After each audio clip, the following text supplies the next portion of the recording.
Coming ma'am. சொல்லுங்க, என்ன ஆகுது? மேம் இந்த சுகர் தான் மேம் மறுபடியும் ப்ராப்ளமா இருக்குது.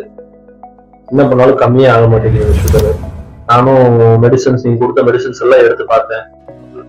போன மாதம் இருக்கும்போது 300 இருந்தது. ஆனா இப்போ 200 வரும்னு நினைச்சா இப்போ 280 தான் இருக்குது. நிஜமா சுகரே எடுக்கிறது இல்லை மேடம். சர்க்கரைங்கிறதே நான் எடுத்துக்கிறதே இல்லை. ஆனாலும் கம்மியாக மாட்டேங்குது. எதுனாலும் தெரிய மாட்டேங்குது. அப்படிங்களா? ஓகே, பட் கொஞ்சம் கம்மியா இருக்கு.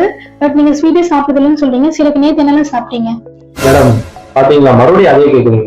நானும் சர்க்கரையே சாப்பிடுறதுன்னு சொல்றேன் மேடம். சத்தியமா சர்க்கரை சாப்பிடுறது. சரி, எமோஷனல் ஆகாதீங்க. நேத்து சக்கரை சாப்பிடுறதுல ஓகே தான், பட் நேத்து என்னெல்லாம் சாப்பிட்டீங்கன்னு சொல்லுங்க.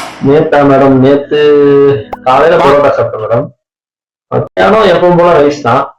நைட்டு இட்லியா தோசையா? தோசை தான் சாப்பிட்டேன் மேடம். சாப்பிட்டது எல்லாம் சுகரு. இதெல்லாம் சுகரே தொடலையாமா. நீ சுகர் சாப்பிட்டா மட்டும்தான் சுகரா? Super, congratulation. கை கொடுங்க. சூப்பரா ஃபாலோ பண்ணிருக்கீங்க, வெரி குட். வெறும் சக்கரை எடுக்கிறதுனால மட்டும் உங்களுக்கு சுகர் பண்றது இன்க்ரீஸ் ஆகாது. நீங்க வந்து இப்ப சொன்னீங்க இல்லையா, பரோட்டா, தோசை, அரிசி, இது எல்லாமே நீங்க சும்மா அப்படியே எடுத்தீங்கன்னா கண்டிப்பா உங்களுக்கு சுகர் லெவல் இன்க்ரீஸ் ஆகும். ஸோ நான் உங்களுக்கு போன மாசமே நான் சொன்னேன், என்ன சொன்னேன், சாப்பிடறதுக்கு முன்னாடி ஃபைபர் ப்ரோட்டீன் எடுத்து சாப்பிடுங்கன்னு சொன்னேன். நீங்க சாப்பிட்டீங்களா? பாத்தீங்களா? இதனாலதான் உங்களுக்கு சரியாகல, கம்மியும் ஆகல. இங்க பாருங்க, மெடிசன்ஸ் மட்டும் டிபெண்ட் பண்ணி இருந்தீங்க அப்படின்னா நீங்க லாஸ்ட் வரைக்கும் மெடிசன்ஸ் எடுத்துட்டே இருக்கிற மாதிரிதான் இருக்கும்.